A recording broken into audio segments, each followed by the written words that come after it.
What you're about to experience is one man's quest to see beyond the tumultuous period we're in and to envision what lies just beyond our grasp, yet well within our reach. Welcome to Larry Rifkin's America Trends, where the future has arrived, and it's just in time.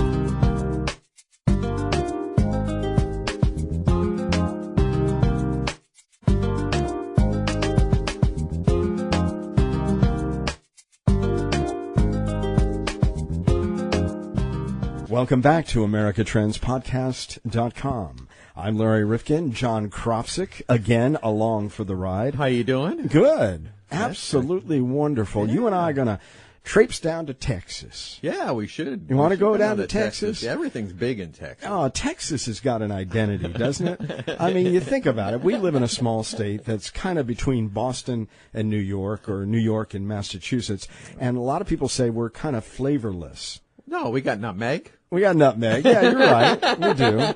But they really spice things up down in Texas. They sure and do. They really have an identity down there. They really do. But there was a guy down there who really did not look like a Texan to me, didn't even sound like a Texan to me, and yet he really did have a voice. You know who I'm talking about. I know who you're talking about. Who am I talking about? Dr. Ron Paul. Dr. Ron Paul, who was better known, I'm sure he's a good doctor, but he was better known for being a congressman. And even though, John, he was a backbencher, and by that I mean he just didn't have that much, sway, and he didn't have a lot of committee assignments and chairmanships, but he made a lot of noise. He sure did. He sure did. I mean, how did he do that? I mean, what was it about his ideas that really set him apart, got him to run for president a couple of times, became an icon of young people and older people who really started to rally around him in one of those presidential campaigns where he became like a cult figure? What was it? I think he was just a regular guy that was talking about stuff that people wanted to get done, He just, I don't know, I kind of liked him. I liked his politics. I didn't agree with everything he said, but, he just seemed like a good guy. Well, I remember that about you, that you liked him. And he's a Republican Libertarian, and that means he's dovish on foreign policy, hawkish on debt, a civil libertarian, but again, I mean, just got a passionate group of people who started to follow him. And again, I was fascinated by a lot of the young people.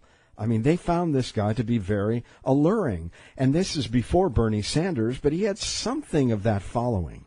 Yeah, I think he did. Well, I think, especially young people are looking for people who aren't the candidate that are out there. Cookie cutter. Yes. They want somebody who's got a unique packet of ideas. Somebody outside that can look in and has great ideas. Exactly. Well, maybe it was that he was against a lot of the things that a lot of the establishment seemed to be in favor of at one time. For example, that he had no tolerance for neocons, right, that he did not want us to be involved in Iraq and other places in the Middle East.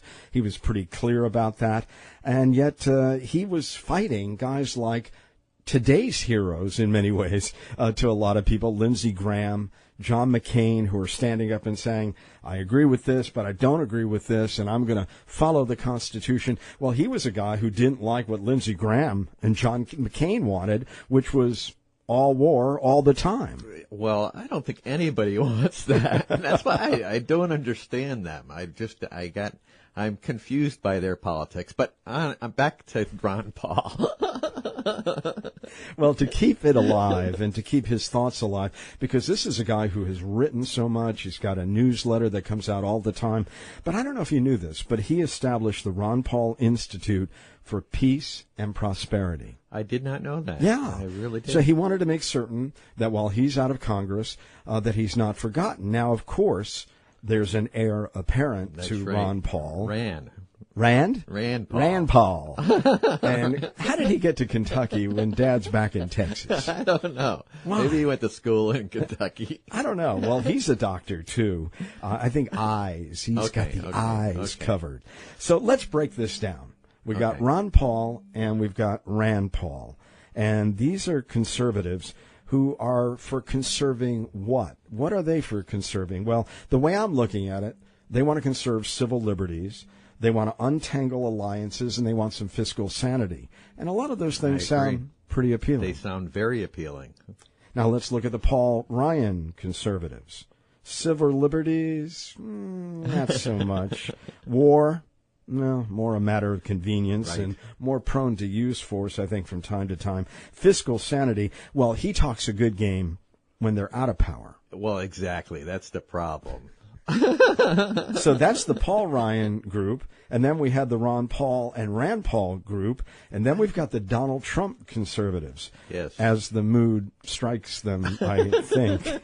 Nationalistic. Yeah, we're not really sure about that. Dovish or hawkish, depending on what he thinks when he wakes up in the morning and tweets. He hasn't really paid off for what he ran for, so the jury's out on this. And I never hear him mentioning debt anymore. When I was driving in, I heard him talking about lowering everybody's taxes, even though we're $200 trillion in the hole. Yeah, I said $200 trillion. And about civil liberties, well, he said, don't worry too much about those. Just get those bad guys in the car. I don't know. So I don't know. But it looks to me like the Republicans really are fractured. John, when you think about it. I mean, they can't do anything. They can't get anybody to agree, so they're very fractured.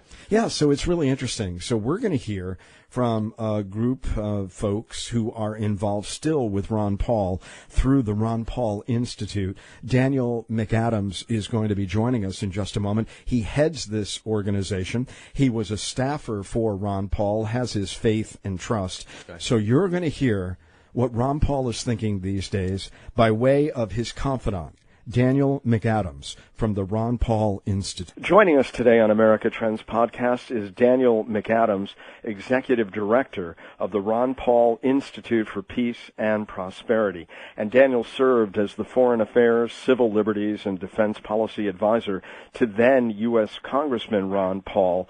And just to remind us, I mean, Ron Paul became a cult-like figure when he ran for president. A lot of young people who just liked his honesty and clarity. In a way, like Bernie Sanders, obviously a lot of their thought processes are different.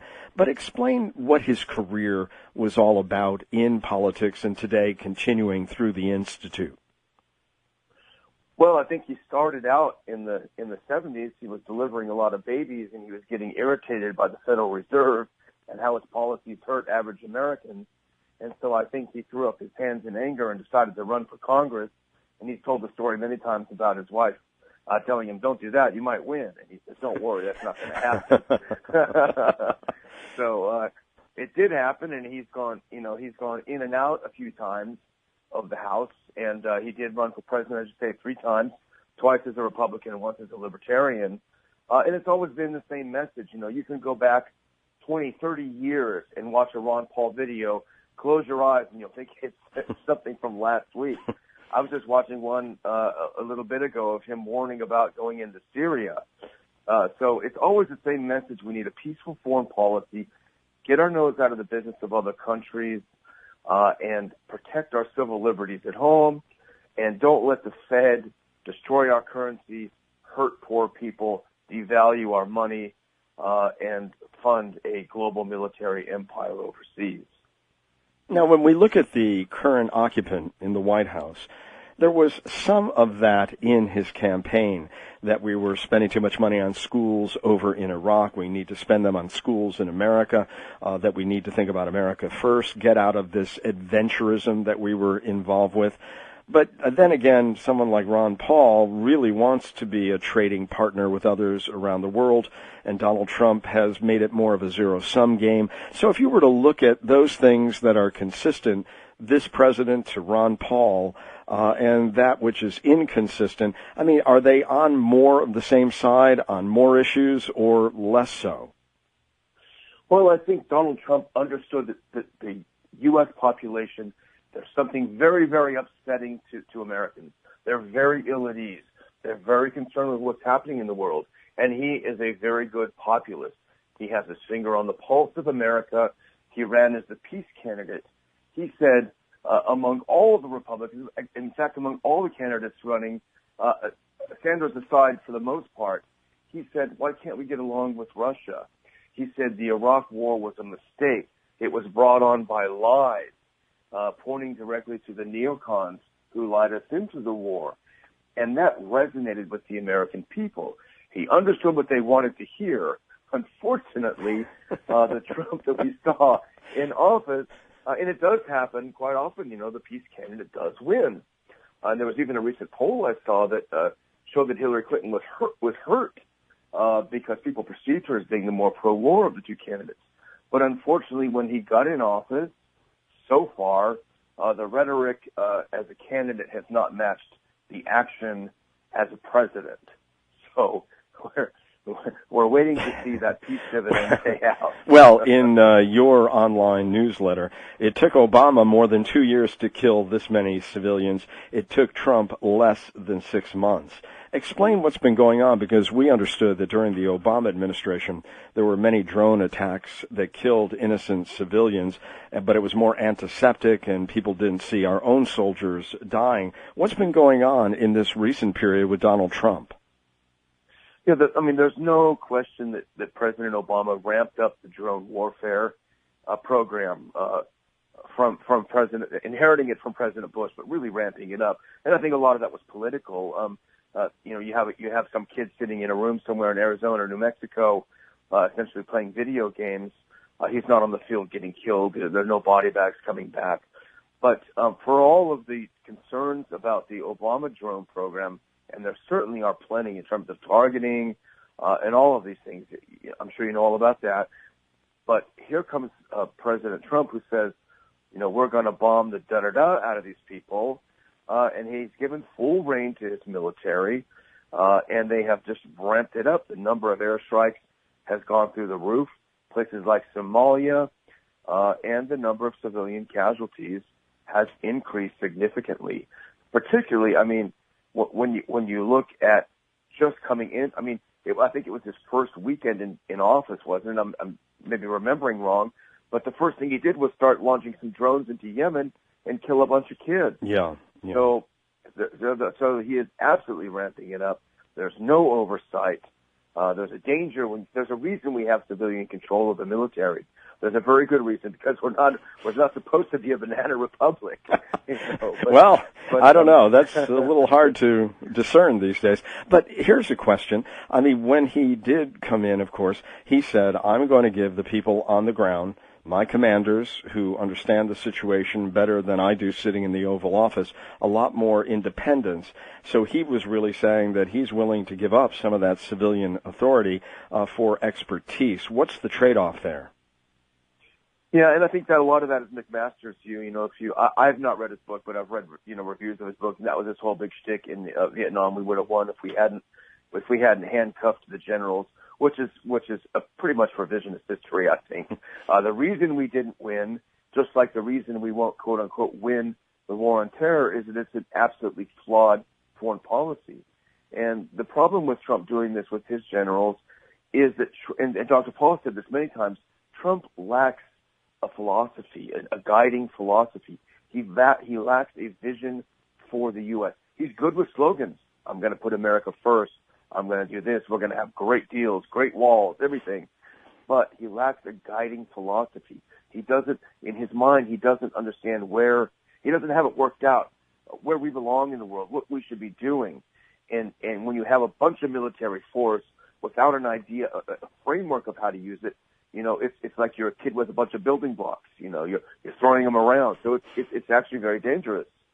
Well, if you don't know where you're going, then any road will get you there, including this notion that the big military spending boost will be of great value to our economy, will put more people back to work. I've got to say that here we are doing this episode from Connecticut, and as much as we have many chicken hawks represented us in Congress, they certainly love to throw the money around when it comes to Sikorsky and electric boat, even though they don't want them ever used. They don't want us to really be militarists. Some are very much dovish. They love this defense spending. Is this just inherent in our system that we spread all this work around all 50 states and everybody then becomes a hawk or a chicken hawk? Well, it's sort of a cancer in a way on our society, because think of the enormous opportunity costs that are lost when you funnel so much money into manufacturing the tools of destruction.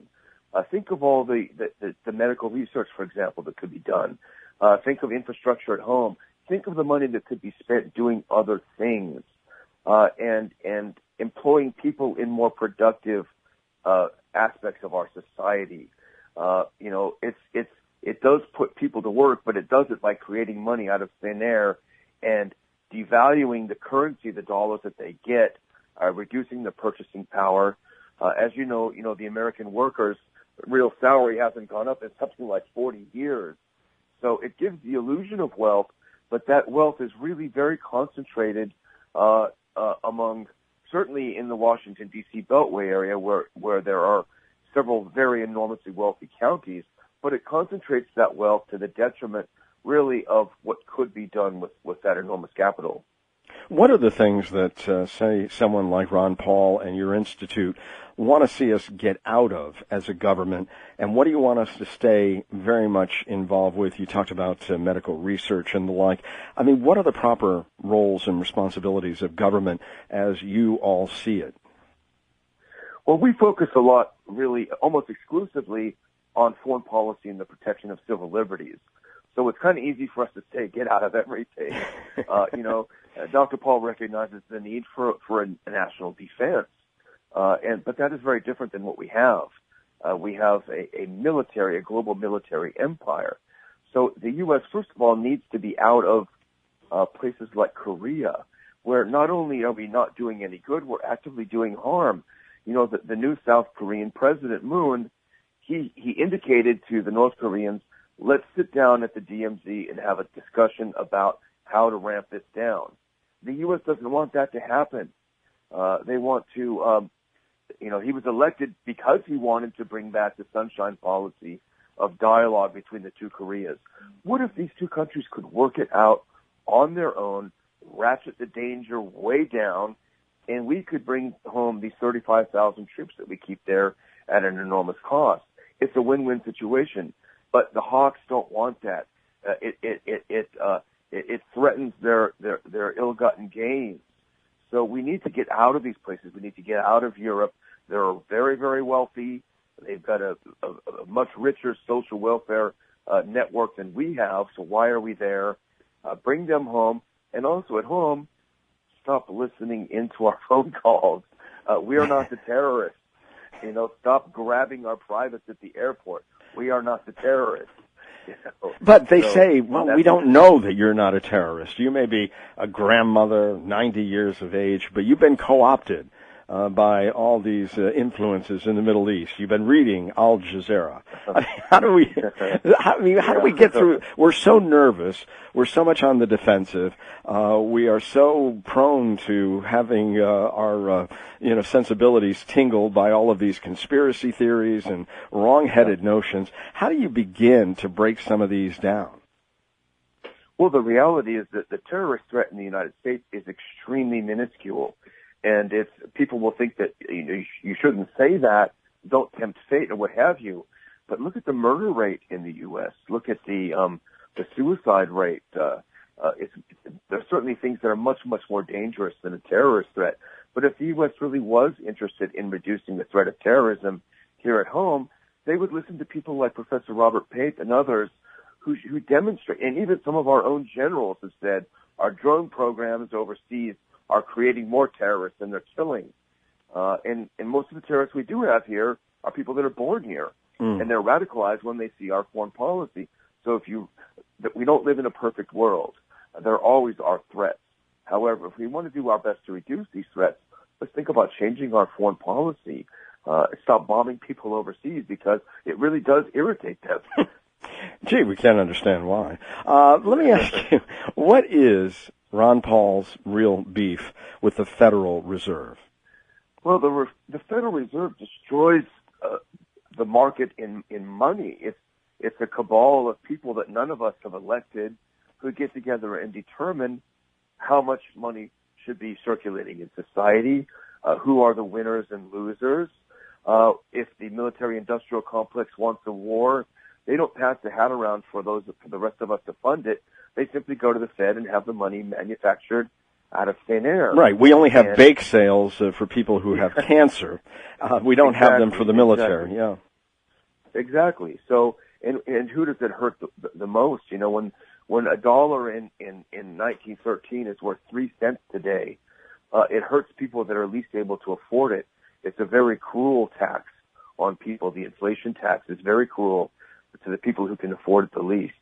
So the Federal Reserve is really a tool of the banksters. It's a tool of the elites.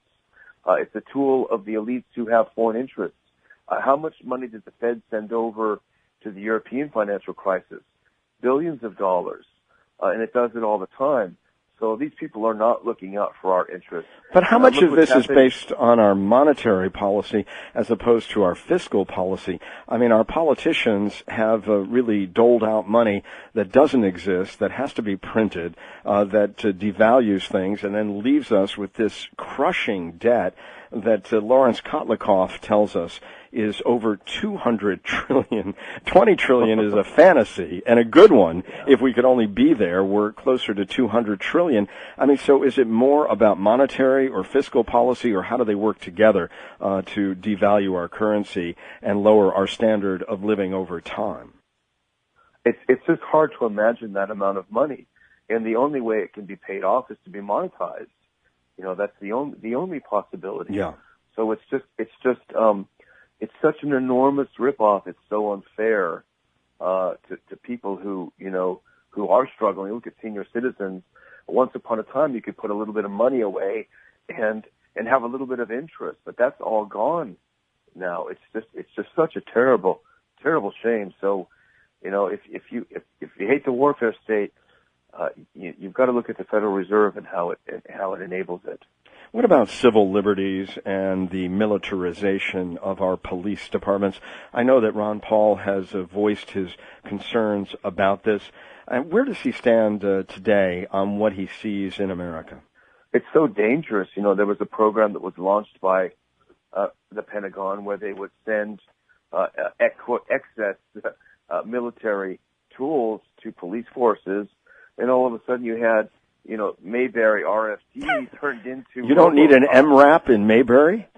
Yeah, I know. It's just, I mean, I think someone said that I live in Lake Jackson. It's a nice, quiet little town in Texas. I live in the same town as Dr. Paul. They don't need a tank. You know, it's never going to happen that they need a tank down here. You know, and so but it creates a mentality when you have tanks, when you have MRAPs, when you have all of these things. It creates a mentality among the police that it's a war is on. And, you know, I think some of them find it exciting. I think there's a certain type of person who goes into law enforcement who enjoys that feeling of power. And I think it is just absolutely so dangerous. And we're seeing how it happens. I think that the whole Boston bomber episode was a real wake-up call to Americans, as terrible and tragic as it was, of how an area can be militarized and taken over by militarized police, and your rights are gone. It's very chilling. When we look at how we have distanced ourselves as civilians from the military that we employ, it almost feels as if we have now a new group of Hessians, because a very small number of people in really isolated pockets of the country, and certainly not here where we're broadcasting in the Northeast. How much have we distanced ourselves from the reality of war? Well, you know, the poverty draft is real, I think, and I don't know if you've managed to see the great film called National Bird, but it's about these folks that young people who really had nowhere to go. They came from places like Pennsylvania, no jobs out there for them, and so they joined up and they started shooting people with drones, and now they're all messed up. They've got PTSD. They're using drugs and alcohol to calm their terrible state. So that is real, and you may have seen this, Larry, but there was a study that came out not long ago showing that it was actually the margin of error in Trump's victory in places, the sort of Rust Belt states, where there was a disproportionate amount of military service. These people voted, by and large, for Donald Trump, and it had to have been the war issue that got them going. So it is reflected in people's voting behavior as well. But you're right, there is a disconnect. It's not something that people that have a lot of options go into anymore. And that does, I think, change people's attitudes. And may make them more willing to use these young men and women in places they shouldn't be. When Ron Paul looks at Congress today and what it is or is not accomplishing, what does he think? I mean, I know you've written that August recess is going to be more limited this year, and you bemoan that because it means Congress can meddle more, but it's not getting anything done, seemingly, on intractable problems, even if we just take infrastructure, which is crumbling in front of our eyes in so many places. So what does Ron Paul think about the effectiveness today, or lack thereof, and congressional authority having been given away in certain cases, particularly war-making, to the executive? What's his take, having been in Congress for as long as he was? It's interesting to see how the party that controls both houses of Congress, that controls the presidency, is whining and moaning about how they can't seem to get anything done. It must be unprecedented. But you know, there is so much dysfunction in Washington.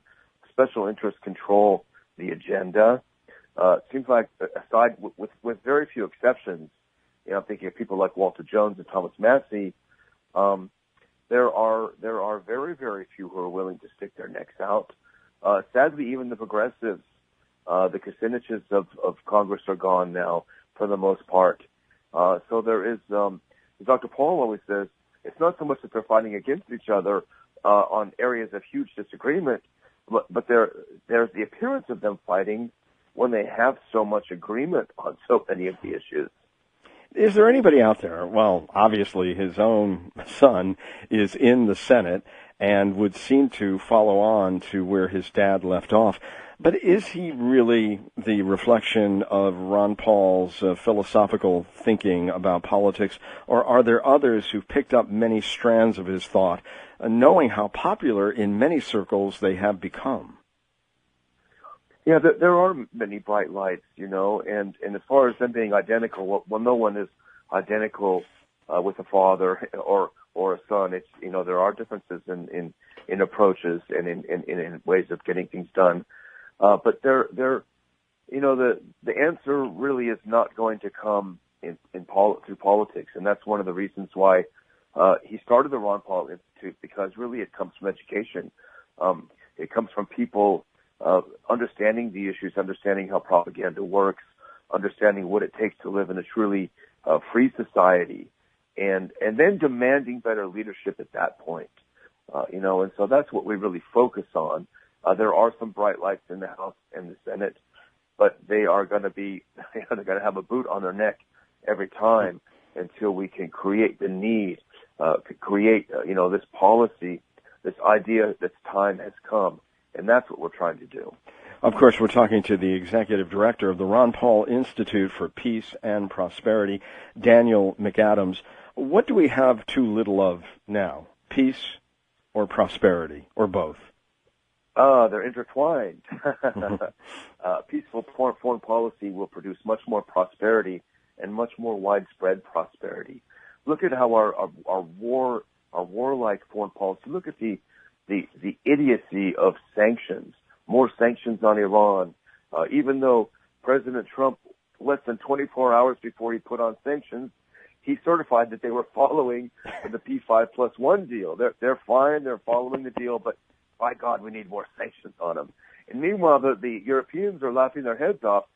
European trade with Iran in 2016 is up 78%.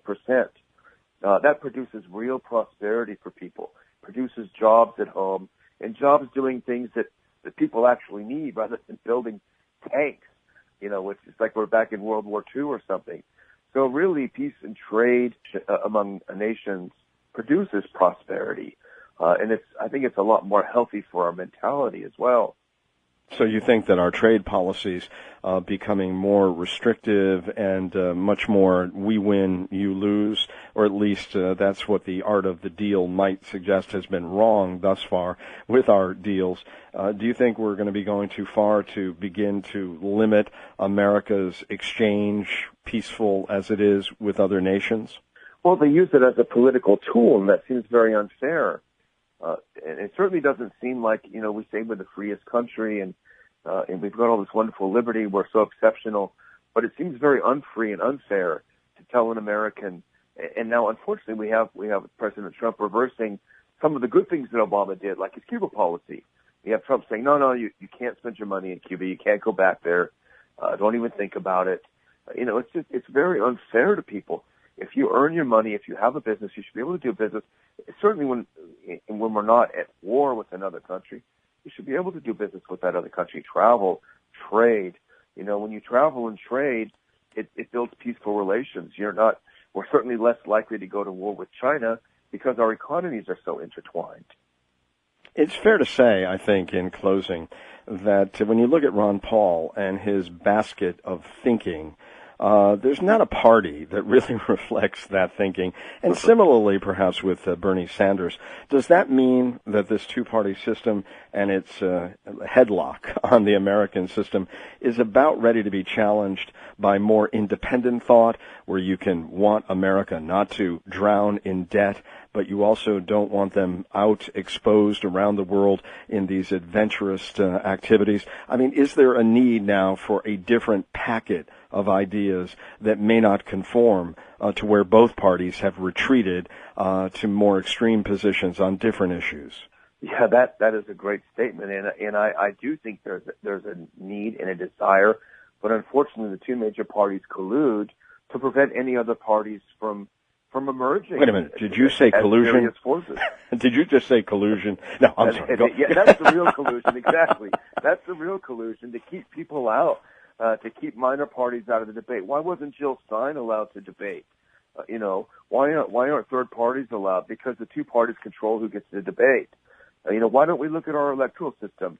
Maybe we need to have some modifications where minor parties can be represented, where we have some proportional voting. That does well to create coalitions, of convenience that get things done, and break this stranglehold that the two parties have. And that is certainly something that we can hope for. Okay, Daniel McAdams, I think we have run out of time for this episode, but we would love for you to give some, direction to people if they want to get to you, to your website, to more of Ron Paul's thinking. Sure. Well, thank you very much for that. Our website is ronpaulinstitute.org. We have a big conference coming up in Washington, D.C. on September 9th. We would love to have people join us. It's going to be a great event. If you go to our website, or you can go to ronpaulinstitute.org/conference with all the details. Okay, well, listen, I thank you so much for coming by today on America Trends Podcast. Thank you for having me, Larry.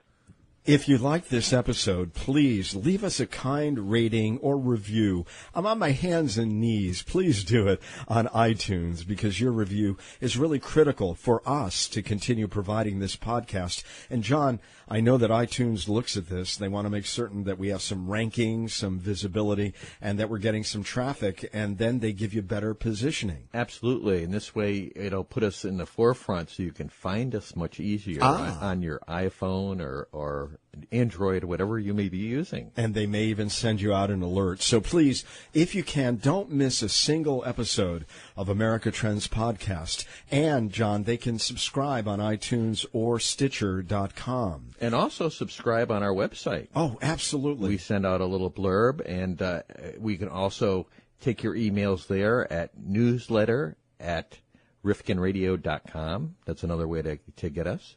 And we do not sell or share our lists. Nothing. Well, I don't know. Does anybody want our lists?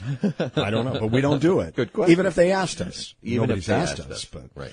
And when you do subscribe, let us know on Facebook and Twitter. We're getting very active on Facebook and Twitter. Our handle on both platforms, and John, this is really easy, @Trends Podcast. That's it. That's real easy. You like that? Did you get that? I got that. Okay. I'm going to have to check it out now. I'm going to have to twit it. We want to thank you, of course, personally for subscribing. And we also would like to get some of your ideas and questions for future episodes of America Trends Podcast. And that's important, too, because we're all over the map. our interest editorially in the future, John, has no bounds. But we want to know what it is that you'd like to hear from us. If there was a segment that you'd like to see us follow up on, or if there's something in depth that you'd like us to deal with, please let us know that too. We're looking at the future. There's so much we can look at. Yeah, and the topics that we've dealt with, I mean, we have gotten such incredible guests over the recent period, but they're only going to come to us if they know we've got an engaged and interactive audience. Absolutely. So it's really important that you become part of this podcast in so many different ways that we're sharing with you today. You're absolutely right. We need your support and your help and your reviews. And your ideas. And ideas. Or questions on Facebook and Twitter. And by the way, you can direct message us at Trends Podcast or using the hashtag Trends Podcast. You can also add an email address if you have a public one that you'd like us to give out. Yeah, good. Hey, and you know what? We didn't mention Amazon. Oh, yes. We have an Amazon store. Yes. And so if you go up, you don't have to buy the things that might be highlighted at that particular time. You can buy any book, and there's some benefit that comes back to us. Put what you're looking at in the little search engine block there, and it'll take you right to Amazon, and it'll help us out. Absolutely. And it doesn't really cost you anything more because they have built that into their pricing structure. So we get a little taste and you get more programming like this and you get the item that you were looking for. So it works for all of us. It's a win-win. Absolutely. Win-win-win. Win-win-win. So for more information on America Trends and for the latest updates on upcoming episodes, be sure to like our page on Facebook and follow us on Twitter. You can find us at Trends Podcast. And again, you can find John and I here in our studio performing as best we can for you. That's right. And Let us out. What's that? They're not going to let us out. No one is. Hey, listen, thank you so much for joining us today on America Trends. We'll see you next time. We hope to hear from you soon. Oh, by the way, we are posting all the time. And we're posting on Tuesdays and Thursdays. Good point. So just be aware, if you're looking for new episodes, they're coming on Tuesdays and Thursdays. When you wake up, before you go out on your jog or your walk and you want to take us with you, we'll be there for you. Very good. All right. Have a great day.